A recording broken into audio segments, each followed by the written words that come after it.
for Prime Time Pickleball. My name is Anna Walters, and I love pickleball. So I hope you're here to love it too. And after this Zoom, I hope you're excited to join the pickleball explosion. So let's talk about that explosion. So if you want to look at these stats right here, but these are for 2023. We got 36.5 million pickleball players in the United States as of 2023. The largest age bracket is 18 to 34, which is a huge difference from when it initially started and became popular. Age is 60 to 65 was seen as a senior sport, not so much anymore. Currently, paddle sales are in the market of $152 million. Huge. Here's something to really take a look at, a wow number. Let me say that backwards. It's a wow number. 158 percentage points of growth in the last 3 years. That's just phenomenal. More than 10,000 pickleball courts in the United States, and a forecasted growth through 2028 of 7.7%. So it's booming. Now, why would that happen? Why would there be so many? Why would it be so popular? Let me give you some possible ideas here. So it's budget friendly, low startup costs. A paddle, you can get a paddle for about $60, but buy some balls for $10 and you're good to go. Kingsport has the benefit of having outdoor courts that are public, and you have indoor courts, whether it's here at Linview or at VO Dobbins or elsewhere, low cost, if any cost. Another reason, exercise. It's a great way to get exercise. It doesn't seemingly seem like exercise. So if you don't like to go and just ride a bike or run on a treadmill, it's a great way to exercise. Play with the intensity that you like. Some people really play and it's very competitive, others it's more social. So works either way. One fact about pickleball, the average pickleball game burns about 240 to 300 calories per game, and that's doubles. Of course, it depends on your weight and things like that. It's social. Started in 1965 in Bainbridge, Washington, as a means for entertaining kids on their summer break.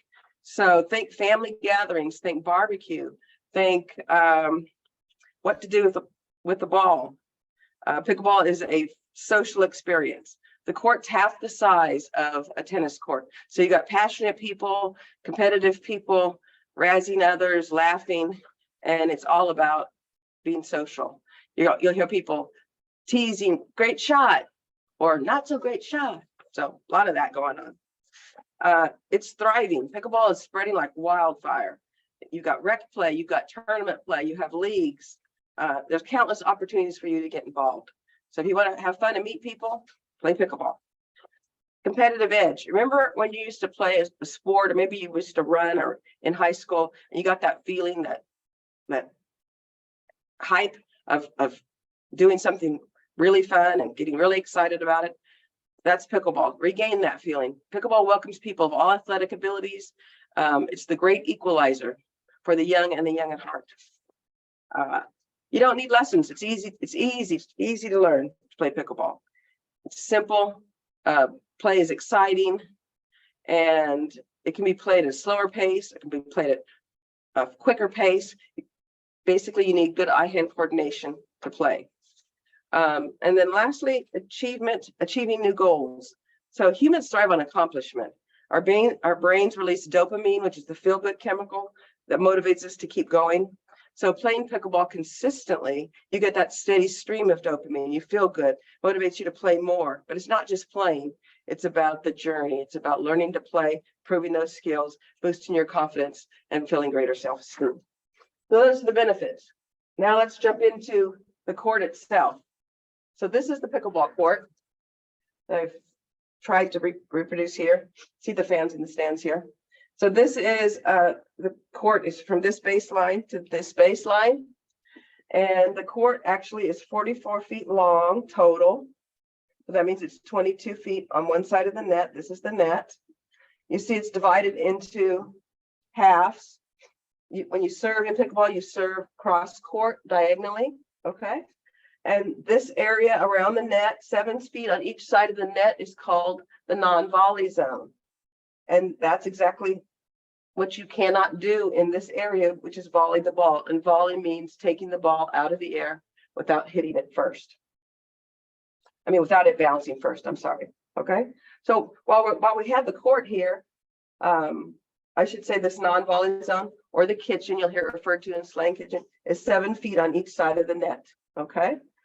Some basic rules in serving and pickleball, you serve cross court, and only the serving team can obtain points. So if you're not serving, you're not getting points.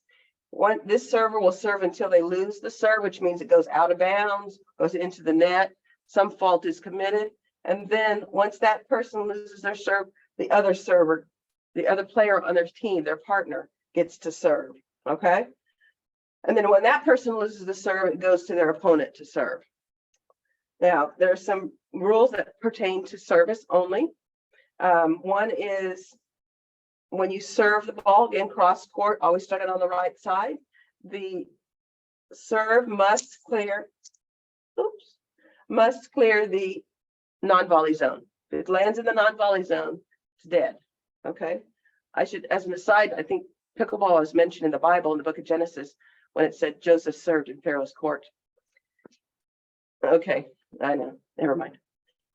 So that's the serve. So the other service rule is that when you serve it, the receiving team, in this case, the pink team, has to let it bounce before they can hit it back. Once they hit it back, the serving team has to let it bounce. That's called the double bounce rule. After that, you can volley it, take it out of the air, do whatever you want. Okay. Games are played to 11, win by 2. Some other key rules is the non-volley zone rule. We've kind of already touched on that.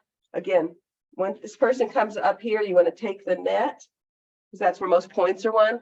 But if I'm going to volley the ball out of the air, I can't be in here to do that. I can't be in the non-volley zone to do that. I can't be in the non-volley zone to do that. Okay. And let's see, scoring. So people say that scoring for pickleball is one of the most difficult aspects of the game. And there are 3 numbers that you use when you score pickleball. There's your score, the opponent's score, and your serving position. Okay. So your score obviously would be 0, 1, 2, whatever. Your opponent's score would be likewise. And then your serving position is our first server or second server. Think about it as me, you, and who is the serving position. That's how you can remember it.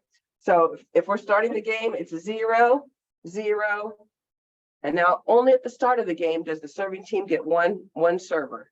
And so they start as number 2, because after that person loses their serve, then it's going to go back to this other side. That's only at the start of the game. After that, it's 1, 2, 1, 2, 1, 2. The rule book for pickleball, fairly straightforward, not real long. Like here we go. It's only see, I don't know if you can see that. It's like 800 or so pages, so not bad. Okay, so that's not entirely true.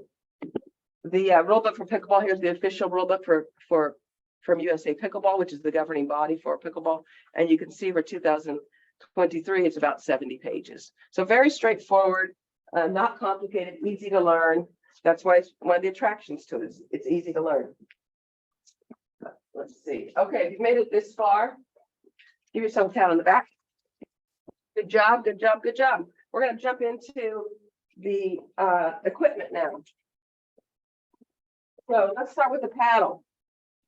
So there's different types of paddles. Since the sport started with just a few paddle makers, there's now hundreds of paddle makers.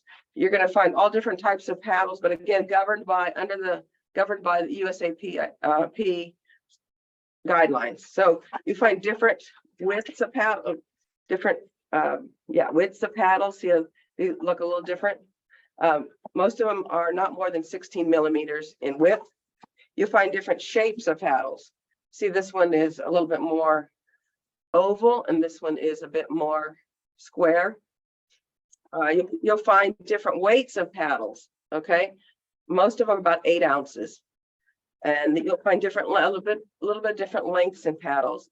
It's very subjective to what you're doing and how you play. So what I would suggest is buy an inexpensive paddle or use someone else's paddle and get a sense of of what feels comfortable for you in terms of paddles. Balls. So there's two types of pickleballs. One is an indoor ball, the other is an outdoor ball. The indoor ball has 26 holes. You see how they're larger. It bounces differently on the indoor surface, which is usually a gym floor. This ball is made to bounce on concrete or cement, and it's got 40 holes in it, smaller holes. I don't know if you can tell that. See the smaller holes because of the wind that you sometimes encounter outside. Okay, other equipment. So I recommend eye protection. One time I was at the pickleball court and I was getting ready and I was wondering why the ball seemed to be getting larger and larger, and then it hit me. So I would recommend playing with glasses. If you're going to be one of the cool kids, play with sunglasses. At any rate, protect your eyes. One of the things too to think about is pickleball shoes. So this is not a pickleball shoe. You wouldn't want to wear this. This is not conducive to you moving quickly on the court. There's a lot of lateral movement in pickleball. You need something that will enable you to move rather quickly. Flip-flops, not something I would recommend either. No support, not a lot of traction. So I think that the best thing to do is to wear court shoes, good traction, comfortable, and it enables you to move around the court quickly. So the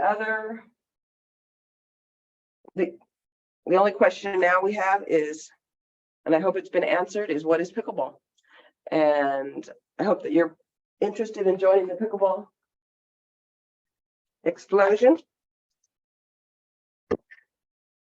And I will tell you that pickleball has meant a lot to me. I've met a lot of great people, and it's been a reason for me to get up early in the morning. If you know me, I'm not a real morning person. And I also would think that it keeps you going, meet a lot of nice new people. Finally, I'll say that